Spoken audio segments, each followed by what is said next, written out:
اپنے نصیب کو برا مت کہو، کیونکہ یہ نصیب ہی تو ہے کہ ہم محمد صلی اللہ علیہ وآلہ وسلم کی امت ہیں۔ حالات ہمیشہ اپنے حق میں ہونے کی توقع نہ کرو، کیونکہ اس دنیا کو صرف آپ کے لیے نہیں پیدا کیا گیا۔ زندگی برف کی مانند ہے، اس کو اللہ کے حکم کے مطابق گزار لو، کیونکہ یہ پگھل رہی ہے، یہ ختم ہو رہی ہے۔ زندگی کے ہر موڑ پر صلح کرنا سیکھو، کیونکہ جھکتا وہی ہے جس میں جان ہوتی ہے، اکڑنا تو مردے کی پہچان ہوتی ہے۔ نفرت گناہ سے کرو، گناہ کرنے والے سے نہیں، شاید تمہاری محبت میں آ کر وہ گناہ کرنا چھوڑ دے۔ اگر تم اپنے تکبر کو توڑنا چاہتے ہو تو کسی غریب اور مفلس کو سلام کیا کرو۔ مجھے جنت سے زیادہ مسجد میں بیٹھنا اچھا لگتا ہے، کیونکہ جنت میں میرا نفس خوش ہوگا، جبکہ مسجد میں میرا رب خوش ہوگا۔ جو شخص بہت زیادہ غصہ کرتا ہے وہ اتنا زیادہ پیار بھی کرتا ہے، اور وہ اتنا زیادہ دل کا صاف بھی ہوتا ہے۔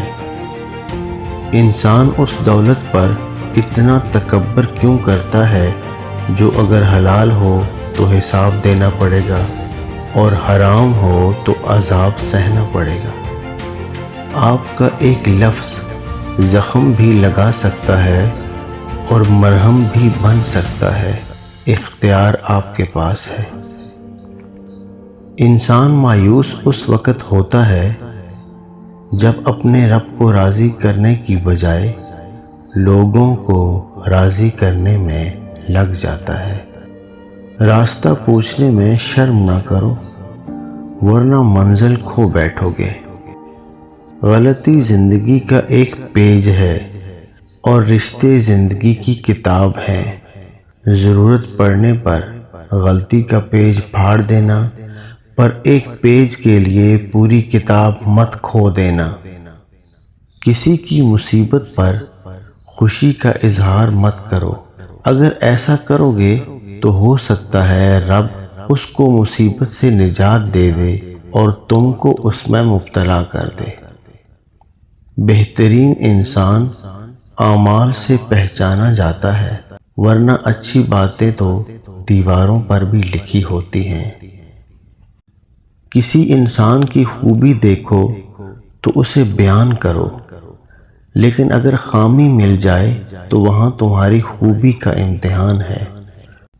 لوگ پیار کے لیے ہوتے ہیں اور چیزیں استعمال کے لیے۔ بات تب بگڑتی ہے جب چیزوں سے پیار کیا جائے اور لوگوں کو استعمال کیا جائے۔ عورت چاند کی طرح نہیں ہونی چاہیے جسے ہر کوئی بے نقاب دیکھے، بلکہ عورت سورج جیسی ہونی چاہیے جسے دیکھنے سے پہلے ہی آنکھیں جھک جائیں۔ انسان کا اپنے دشمن سے انتقام کا سب سے اچھا طریقہ یہ ہے کہ وہ اپنی خوبیوں میں اضافہ کرے۔ کچھ زندہ لوگ ہمارے اندر اپنے کردار کی وجہ سے وقت سے پہلے ہی مر جاتے ہیں۔ جب اپنی اہمیت زبان سے بتانی پڑ جائے تو سمجھ لیں کہ اب آپ کی کوئی اہمیت نہیں رہی۔ جب انسان خاموش ہو جائے اور اپنے حق کے لیے بھی نہ بولے تو سمجھ جاؤ وہ اپنے اندر بہت کچھ دفن کر چکا ہے۔